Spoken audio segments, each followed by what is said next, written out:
আমি তো জানতাম যে তুই কোনো অন্যায় করিসনি।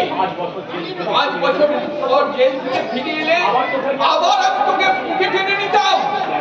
কেন তুই এমন করলি রে ভাই? কেন তুই এমন করলি রে ভাই? কেন তুই এমন করলি? তুমি কাঁদছো ভোটা? আমি কাঁদিনি তো। প্রশান্ত ঠাকুর বলছে আপনি কাঁদেননি? খবরদার বৌমা, ওই কুলঙ্গটার নাম উচ্চারণ করবে না। আমার কাছে সে মৃত। তাই বুঝি তুমি তার জন্য কোন গোপনে কাঁদো? পারলাম না বৌমা, পারলাম না। কান্নাটুকু গোপন করে একে একে কাঁদতে গিয়ে আজ সবার কাছে ধরা পড়ে গেলাম। কবে জেল থেকে ছাড়া পাবে দাদা? আগেই প্রশান্ত জেল থেকে পালিয়ে এসেছে। কখনো এই বাড়িতে আসে তাকে দাঁড়িয়ে দেবে বৌমা।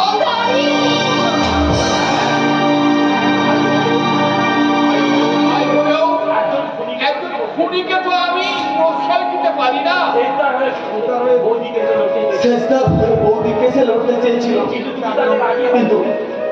কিন্তু তুমি তাতে রাজি হওনি। বৌদি কেসে লড়লে হয়তো আজকে জেল হতো না। আইনের চোখে সে আজ অপরাধী, শাস্তিই তার একমাত্র প্রাপ্য। যে হারিয়ে গেছে তার জন্য আমি আর ভাববো না।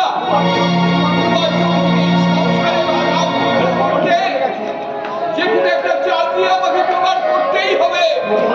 যেখান থেকে তেমন করে হোক একটা চাকরি আমার চাই। এই বয়সে আপনি কষ্ট করবেন কেন দাদা? তুমি? হ্যাঁ দাদা, আমি তো আপনার ভাইয়ের সঙ্গে ব্যারিস্টারি পাস করেছি। আপনি যদি অনুমতি দেন তাহলে। না বৌমা না, তুমি আমার সংসারের গৃহলক্ষ্মী। আমি আমার গৃহলক্ষ্মীকে উপার্জন করতে পাঠাতে পারবো না। তোমরা ভেবো না বৌমা, তোমরা ভেবো না। এই সংসারের অভাব পূর্ণ করতে আমি যেখান থেকে হোক, যেমন করে হোক, যে কোনো একটা চাকরি আমি জোগাড় করবই। যে কোনো একটা চাকরি আমি চিরকাল মানুষকে সম্মানের সঙ্গে বাংলাদেশ করে জানি না সেই সম্মানটুকু বজায় রাখতে পারবে কিনা। কোথায় যাচ্ছ তুমি সুশান্ত? দেখি যদি কোনোভাবে একটা রোজগার করা যায়। কিভাবে রোজগার করবে তুমি?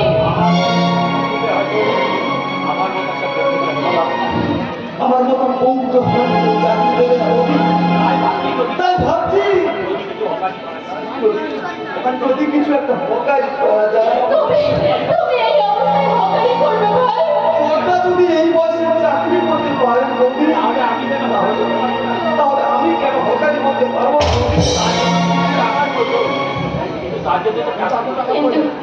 কিন্তু তার জন্য অনেক টাকার প্রয়োজন পাই। কোথায় পাবে?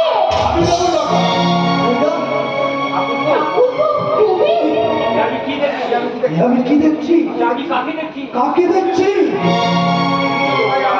মৃত প্রায়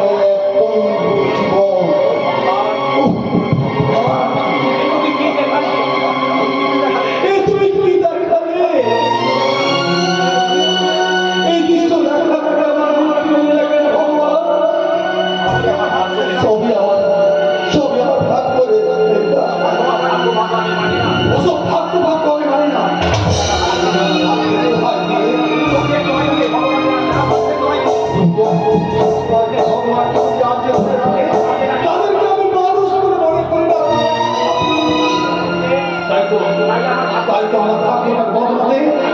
আমি জেল থেকে পালিয়ে এসেছি।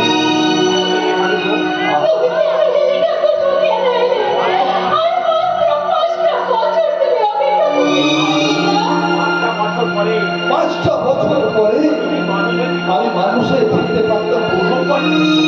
এই সব আমাকে জেল খাটা কয়েক বলে অপবাদ দিত না। আত্মীয় স্বজন বন্ধু বান্ধব আমার দেখে ফিরায় মুখ ফিরে দিত না। 5 বছর পরেও ফিরে এসে অন্ধকার জীবনটাকে বেঁচে নিতে হয়, তাহলে আমি এখনই অন্ধকারে ঝাঁপিয়ে পড়তে বলছি। তাহলে এখনই সেই অন্ধকার জীবনে ঝাঁপিয়ে পড়তে দোষ দিব। তোমরা সবাই রয়েছে দেখছি। কিন্তু তোমরা তো সবাই রয়েছে দেখছি, আমার সেই সত্যি আমার সেই প্রতিলক্ষী বৌদিকে তো দেখতে পাচ্ছি না। সে আর এ বাড়িতে থাকে না সেটা। সে আর এ বাড়িতে থাকে না রে সেটা। কি বললি? আমি যাওয়ার পরই তুই জেলে যাওয়ার পরে মেয়েটার সাথে এ বাড়িতে মেজদার দায়ে ওর সঙ্গে বাড়ি ছেড়ে চলে গেছে। কি বললি? সে আবার সে আবার মেজদাকে বিয়ে করেছে। বিয়ে বিয়ে তুমি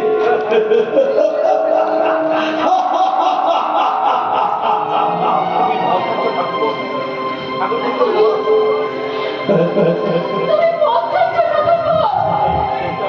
সেটা তুই সেটা তুই শালা, আমি নাকি শালা, আমি নাকি শালা অশিক্ষিত বলি? শালা, আমার নাকি চরিত্রে তো আমার নাকি চরিত্রের দোষ। তাই বউকে ভালোবাসা তাই তুই বউকে ভালোবাসার অপরাধে আমি জেল খেটে আমি জেল খেটেছি। ভাই সেটা দোহাই দোহাই সেটা আর তুই মদ খাস না সেটা। মদ আমি খেতে চাই মদটা আমি খেতে চাই না সেটা। কিন্তু মদ না খেলে যে কিন্তু এই মদ না খেলে যে আমার আমার কত বিকৃত দেহটা যন্ত্রণায় চিৎকার করছে। যন্ত্রণার চিৎকার করে ওঠে।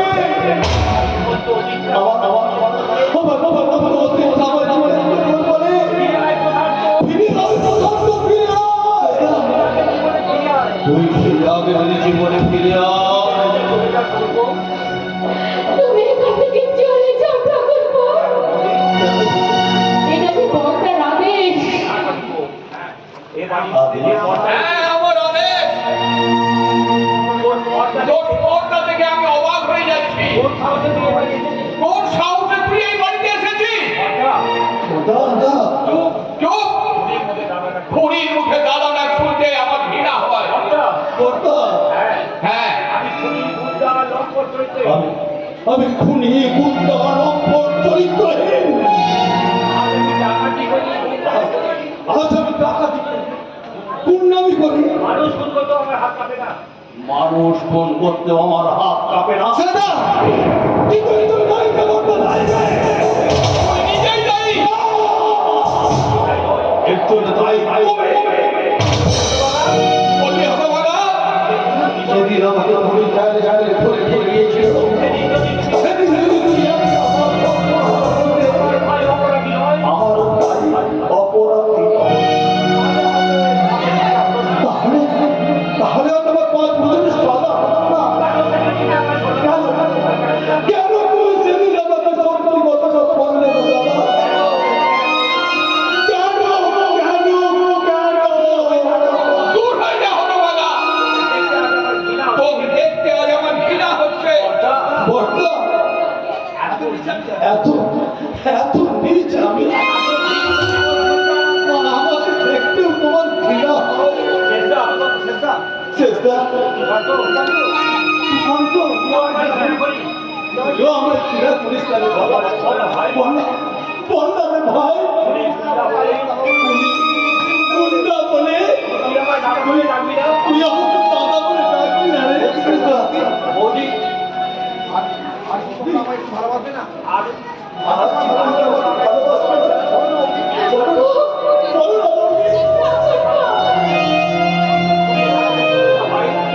তুমি এখান থেকে চলে যাও ভাই। তুমি এখান থেকে চলে যাও। চলেই যাচ্ছি, তোমরা দেখে নিও। তোমরা দেখে নিও। আর কখনো ঠাকুরা তো কোথায় গেল? আর আমি কখন এই বাড়িতে আসবো? আজ যে অন্ধকারের ভরসা আজ আমি অন্ধকারের বাদশা। আজ আমি অন্ধকারের বাদশা। সত্য তার যাওয়ার আগে একটা দিন তাই যাওয়ার আগে একটা নির্মম সত্য কথা তুমি শুনে রাখো বর্তা। তার জন্য আমার যার নাম জীবনে আমার অন্ধকারে নেমে এসেছে, যে ভক্ত মহিলা শিরোপাহানির অপরাধে আজ আমি আর নেই চোখে ক্রিমিনাল। সেই ভক্ত মহিলা আর কেউ নয়, তোমারই সাথে সে তোমারই সাথ করে আনা তোমার বধূ চৈতালি।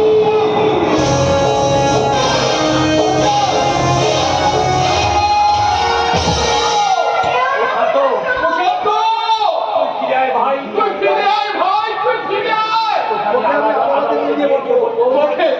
তোকে আমি আদালতে নিয়ে গিয়ে বলবো, মাননীয় ধর্মমাতা, আমার ভাই সম্পূর্ণ নির্দোষ, ওকে আপনি মুক্তি দিন, ওকে আপনি মুক্তি দিন। দাঁড়া, এ আমি কি করছি? আমি কি করছি? একটা খুনির জন্য না না না না, ও মুক্তি পেতে পারে না। আইনের চোখে ও আজকে না, ও সমাজ বিরোধী, শাস্তি চাই, ওর শাস্তি চাই, ওর শাস্তি চাই। ওর শাস্তি চাই, ওর শাস্তি চাই।